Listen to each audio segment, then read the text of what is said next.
दारुल उलूम देवबंद में जो मस्जिद है उसके नीचे 14 फीट नीचे शिव का मंदिर है। हम डीएम महोदय के माध्यम से ये मांग करने आए हैं कि उसकी खुदाई कराए तत्काल। डीएम महोदय, ये जो देवबंद है ये देवबंद नहीं है, ये हमारे शास्त्रों में देववन है।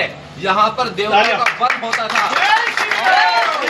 मुगलों ने आकर के जब उस वन को बंद किया तो उसका नाम। अस्सलाम वालेकुम। इस वीडियो के अंदर अपन बात करेंगे उत्तर प्रदेश के मशहूर इस्लामी इदारे दारुल उलूम देवबंद के बारे में, जहां एक नया विवाद खड़ा हो गया है। एक हिंदुत्व तंजीम ने दावा किया है कि दारुल उलूम देवबंद की ज़मीन पर पहले एक पुराना शिव मंदिर मौजूद था। इस मामले ने सियासी और समाजी माहौल को फिर से गर्म कर दिया है और सोशल मीडिया पर भी इस खबर को लेकर काफ़ी बहस देखने को मिल रही है। रिपोर्ट के मुताबिक हिंदू रक्षा दल नाम का एक राइट विंग तंजीम ने सहारनपुर डिस्ट्रिक्ट हेडक्वार्टर्स पर एहतजाज किया और एडमिनिस्ट्रेशन को एक मेमोरेंडम भी दिया। इस एहतजाज में शामिल लोगों ने जोर जोर से नारे लगाए और दावा किया कि दारुल उलूम देवबंद की जमीन असल में एक पुरानी हिंदू धार्मिक जगह थी। वीडियो में देखा जा सकता है कि एहतजाज करने वाले लोग इस जगह को वापस लेने की बात कर रहे हैं और हुकूमत से तहकीकात की डिमांड कर रहे हैं। हिंदू रक्षा दल का कहना है कि देवबंद इलाका पहले देववन के नाम से जाना जाता था, जिसका मतलब है देवताओं का जंगल या देवताओं की जगह।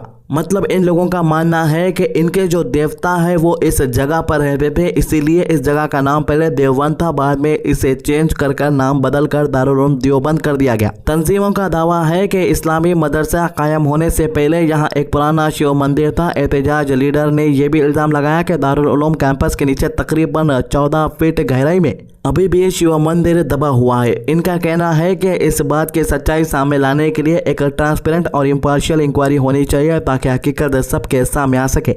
इस मुहिम को लीड करने वाले हिंदू रक्षा दल के फंक्शनरी ललित शर्मा ने एडमिनिस्ट्रेशन से अपील की है कि पूरे मामले की जुडिशियल सुपरविजन में इन्वेस्टिगेशन कराई जाए। उसने ये भी कहा है कि अगर ज़रूरत पड़ी तो उसकी तंजीम कोर्ट का दरवाज़ा भी खटखटाएगी और कानूनी लड़ाई भी लड़ेगी। साथ ही उसने आर्कियोलॉजिकल सर्वे ऑफ इंडिया के एक्सपर्ट्स और गवर्नमेंट एजेंसीज की मदद से साइंटिफिक सर्वे कराने की डिमांड भी की है ताकि ज़मीन के नीचे क्या है इसका पता लगाया जा सके। लेकिन सबसे अहम बात यह है कि अब तक इन तमाम दावों के सपोर्ट में कोई ऑफिशियल एविडेंस सामने नहीं लाया गया। ना किसी गवर्नमेंट रिपोर्ट में इस बात की तस्दीक हुई और ना ही किसी आर्कियोलॉजिकल सर्वे का कोई ऑफिशियल रिकॉर्ड पेश किया गया है। अथॉरिटीज की तरफ से अब तक कोई ऐसा अनाउंसमेंट नहीं हुआ इस मामले में कि इंक्वायरी शुरू की जाएगी या साइट का सर्वे करवाया जाएगा। दारुल उलूम देवबंद साउथ एशिया का सबसे बड़ा और असर रखने वाले इस्लामी सेमिनारीज में से एक माना जाता है।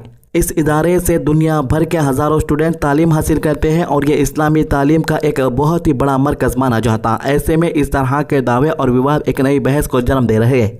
कई लोग इस मामले को मुल्क में बढ़ रही कम्युनल पॉलिटिक्स से जोड़कर देख रहे हैं। ये भी कहा जा रहा है कि पिछले कुछ सालों में देश के कई मुस्लिम धार्मिक और तालीमी इदारों को लेकर इसी तरह के दावे सामने आते रहे। जहां हिंदुत्व ग्रुप पुराने हिंदू मंदिरों की बात करते हैं, लीगल और सियासी कैंपेन चलाते हैं, अब दारुल उलूम देवबंद के नाम पे भी इसी सिलसिले में जोड़ा जा रहा है। रिसेंटली मध्य प्रदेश के धार में मौजूद भोजशाला, जो पहले 700 साल से मस्जिद थी, उसे भी यही कहा गया कि वो मंदिर है, वहाँ पर पहले मंदिर हुआ करता था और जुमे की नमाज रोक दिए। बाबरी मस्जिद जहाँ पर अब राम मंदिर बना चुके हैं, जाहिर सी बात है कि राम मंदिर के नीचे बाबरी मस्जिद ही मिलेगी अगर खुदाई करेंगे तो। ये तो कोई भी मुसलमान भी कह सकता है। मथुरा शाही ईदगाह के मामले में भी केसेस पेंडिंग है। उसमें भी कोर्ट में केस डाला गया था कि उसके नीचे मंदिर है। ज्ञानवापी मस्जिद के नीचे भी मंदिर होने के दावे किए गए। एक एरिया तो ऑलरेडी वहां पर जाली लगाकर सीज कर दिया गया कि वहां पर पहले मंदिर था और पूजा होती थी। बाकी का जो मेन एरिया है उस पर भी केसेस डाले गए। ऐसे कई मस्जिदें हैं जिसके पर ऑलरेडी केसेस डाल चुके हैं ये लोग। अब ये एक नया मामला शुरू करने की कोशिश की जा रही है। फिलहाल एडमिनिस्ट्रेशन की तरफ से कोई फाइनल बयान सामने नहीं आया है और न ही किसी ऑफिशियल इन्वेस्टिगेशन की तस्दीक हुई है।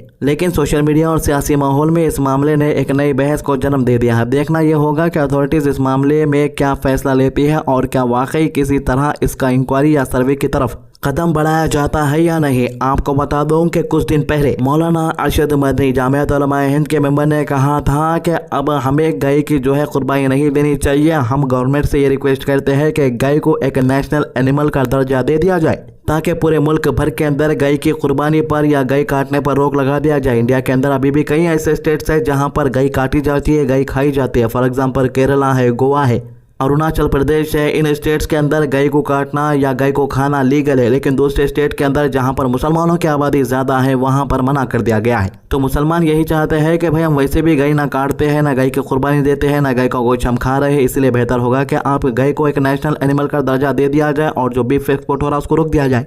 तो मामला यह हुआ कि मुसलमान वैसे भी ऐलान कर दिए, वेस्ट बंगाल के अंदर भी दूसरे स्टेट के अंदर भी के मुसलमानों से रिक्वेस्ट है कि आप लोग गाय या बैल बड़ा जानवर ना खरीदे, ना बड़े जानवर की कुर्बानी दे, इसका बाइकआउट करें। वेस्ट बंगाल के वीडियो भी आप देखे होंगे जहां पर कुछ लोग गाय बैल बेचने के लिए मार्केट के अंदर लाते तो मुसलमान बोलते कि भाई हम तो मुसलमान है, तुम कुर्बानी करने के लिए तुम ऐसे क्यों बेच रहे हो गाय बैल, हम तो जो है नहीं कहेंगे ना खरीदेंगे, और बेचारा रोककर चला जाता है। उस बयान के बाद करोड़ों रुपए का नुकसान होने का अंदाजा है इस साल जो भी लोग गाय और बैल का कारोबार कर रहे हैं। तो इन लोगों को तो भरपूर बड़ा नुकसान है समझो, लेकिन इनका नुकसान का भरपाई कौन करेगा? सरकार भी सामने नहीं आई इनकी मदद के लिए। तो ऐसा हो गया कि उल्टा तीर जाके इन लोगों को ही लग गया। इसी वजह से अब हिंदुत्व तंजीम बौखला गई और ऐसे बयानबाजी कर रहे कि दारुल उलूम देवबंद से जो बयान निकला है उसको इनडायरेक्टली काउंटर करने के वास्ते एक प्लान बनाए। प्लान के तहत बोले कि नहीं, दारुल उलूम देवबंद के नीचे भी एक मंदिर मिलेगा अगर से खुदाई करे तो बस यही चल रहा पॉलिटिक्स इंडिया के अंदर। तो इसके अलावा हैदराबाद के मादापुर इलाके में मशहूर नीलोफर केव के पास देर रात तक बाइक स्टंट करने वाले और रैश ड्राइविंग करने वाले नौजवानों के खिलाफ पुलिस ने जबरदस्त क्रैकडाउन शुरू कर दिया है। पुलिस को काफी दिनों से शिकायतें मिल रही थी कि कुछ यंगस्टर्स रात के वक्त रोड को रेसिंग ट्रैक बनाकर खतरनाक स्टंट कर रहे थे, जिसकी वजह से आम लोगों की जान खतरे में पड़ रही थी और इलाके में खौफ का माहौल पैदा हो रहा था।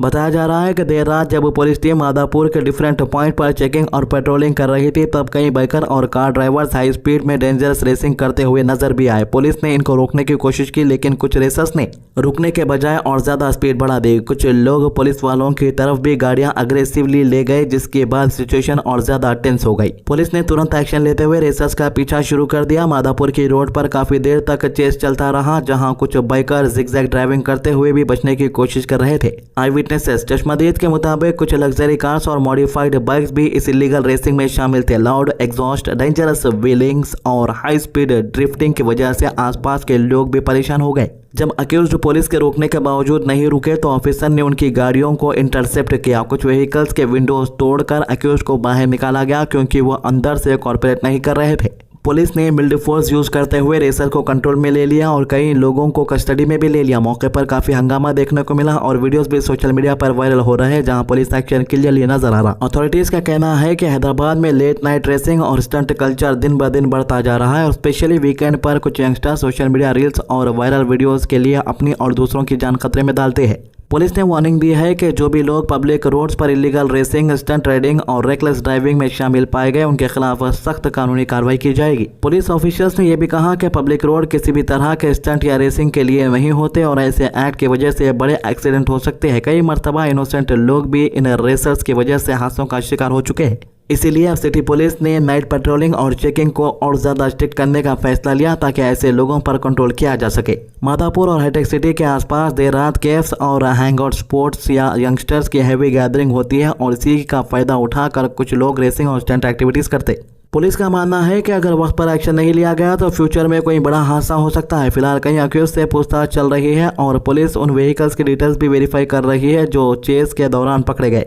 देखिए भाई, हमारे पास जो डेली सीसीटीवी के वीडियोस आते हैं उसके अंदर गाड़ी चलाने वाला सीधी भी गाड़ी चलाए तो पीछे से दूसरे गाड़ी हमारे आके उसको मार के जख्मी कर दे रहे या मौत का शिकार हो जा रहा उन्हें, जबकि कुछ नौजवान खुद मौत को बुलावा दे रहे समझो। तो ये 3 मामलों के अभी तक की अपडेट। आज की अच्छी बात, हुजूर सल्लल्लाहु अलैहि वसल्लम ने फरमाया हज और उम्रा को लगातार एक के बाद एक किया करो, क्योंकि ये दोनों हज और उम्रा गरीबी और गुनाहों को इस तरह मिटा देते हैं जिस तरह भट्टी लोहे, सोने और चांदी के मैल कुचेल कर दूर कर देती है। तिरमिजी 810, मुस्नद अहमद 3670। हमारे चैनल को सब्सक्राइब कीजिए, वीडियोस को ज्यादा से ज्यादा लोगों तक शेयर कीजिए। अल्लाह हाफिज।